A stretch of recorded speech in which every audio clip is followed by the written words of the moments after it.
மகிழ்வித்த மகள் பெண்களால் பெண்களுக்காக பெண்களை உருவாக்கிய தளம் மகிழ்வித்த மகள் குழுவிலிருந்து இந்துமதி யார்கிட்ட பேசுகிறேன்டாமா.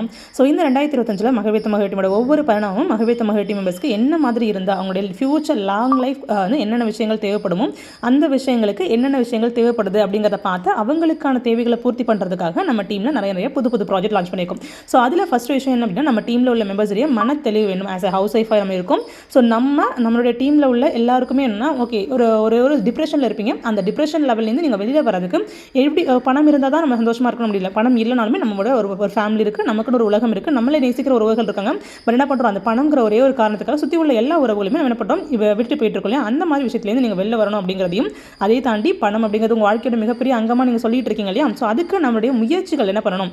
அப்போ நம்ம சும்மா வீட்டில் உட்காந்துருக்கணும், டிப்ரெஷன் தான் வந்துட்டு இருக்கும். நம்ம ஏதோ ஒரு விஷயத்தில் நம்ம ஃபோக்கஸ் பண்ணுறோம், நம்ம அடுத்த லெவலில் அப்கிரேட் பண்ணுறோம் அப்படின்னா, நம்ம ஏதோ ஒரு விஷயத்தில் நம்ம என்கேஜ் பண்ணிகிட்டே இருக்கோம் அப்படின்னா நம்ம டிப்ரெஷன் லெவல் குறையும். ஸோ இப்போ நம்ம 2 விதமான சொல்யூஷன்ஸ். ஒன்று, உங்களுக்கு ஏதாவது ப்ராப்ளம் இருந்தால் மனசில் நீங்கள் எப்படி அதை ஃபேஸ் பண்ணுறதுக்கு ரெடி ஆகணுன்ற மாதிரி ஒரு மன ப்ராக்டிஸும், ஸோ மன ஆரோக்கியத்தை உருவாக்குறதுக்கும், தென்னடாவது உங்களோட ஸ்கில்லை டெவலப் பண்ணி உங்களுடைய மன ஆரோக்கியத்தை அளவை இன்னும் அதிகமாக்குறது. நம்ம ஹெல்த்தியாக இருக்கணும்னா ஃபஸ்ட்டு விஷயம் ஹெல்த்தி ஃபுட் ஒன்று எடுத்துக்கணும், நல்ல எண்ணங்களை விதைக்கணும். நல்ல எண்ணங்கள் அப்படிங்கிறது நல்ல புது முயற்சிகளை பண்ணும்போது அது நம்ம கண்டிப்பாக நிறைய விஷயங்கள் இன்வால்வ் ஆகும். ஸோ அதை 2 பற்றின விஷயங்கள் நிறைய விஷயங்கள் மட்டும் கொண்டு வந்துட்டு இருக்கோம். ஓகே, ஸோ இன்றைக்கி நம்ம செஷனுக்குள்ளே போயிடலாம். ஸோ வீடியோ பார்த்தால் வருமானத்தில் இன்றைக்கி நம்ம பார்க்க போகிற டாபிக் என்னன்னா, நன்றி உணர்வு.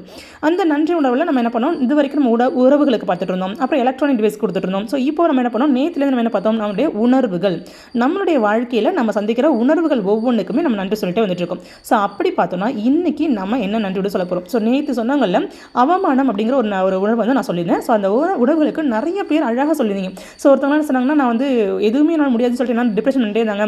ஸோ நான் தையல் தைக்க போகிறேன் அப்படின்னு சொல்லும்போது என்ன நிறைய டிப்ரெஷன் தான் கிரியேட் பண்ணாங்க. பட் ஆனால் நான் அப்புறம் கடைசியில் முதுகொலிக்கும் அது பண்ணு இது பண்ணு என்ன ஒரு விஷயமே செய்ய விடலை. பட் ஆனால் நான் எல்லாரையும் விட போராடி இன்னைக்கு நான் எனக்கு தேவையான ட்ரெஸ்ஸை நானே தைக்கிற அளவுக்கு தையலில் நானே தைக்கிறேன். அந்த அளவு நான் பொட்டன்ஷியலாக மாட்டேன்னு சொன்னாங்க. இன்னொருத்தவங்க வேலைக்கு போகக்கூடாதுன்னு சொல்லி எல்லாம் டிப்ரெஷன் பண்ணும்போது நான் அதுக்கப்புறம் என்னோட ஸ்கில் டெவலப் பண்ணிட்டு கல்யாணத்துக்கு அப்புறம் நான் வேலைக்கு போனேன்.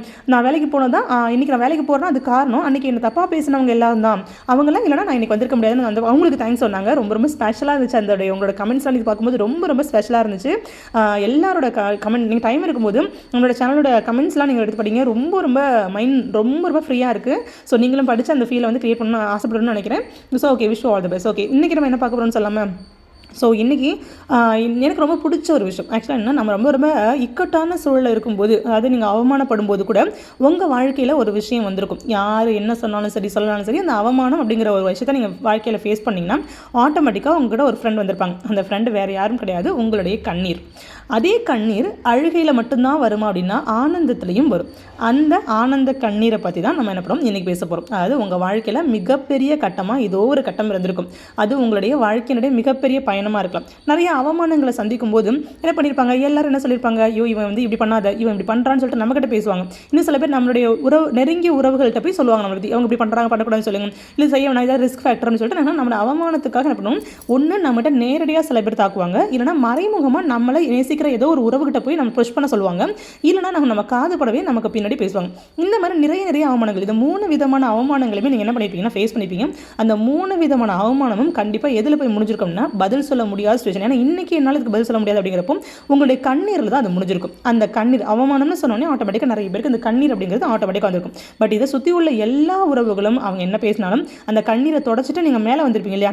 மேலே நீங்கள் ஒரு விஷயத்தை கற்றுக்கிட்டோ இல்லை ஒரு விஷயத்தில் ஜெயிச்சிட்டோ திரும்பி அவங்களே பார்க்கும்போது உங்கள் ஃபேஸில் ஒரு பெரிய சக்ஸஸ் மொமெண்ட் கிரியேட் ஆகிருக்கும் இல்லையா. அந்த சக்ஸஸ் மொமெண்ட்டில் உங்களையும் மீறி உங்கள் கண்ணில் ஒரு ஆனந்த கண்ணீர் வந்திருக்கலாம். இது உங்களுடைய தோல்விக்கு பிறகு வந்த வெற்றிக்கு அப்புறமா வர்ற ஆனந்த கண்ணீராக கூட இருக்கலாம்.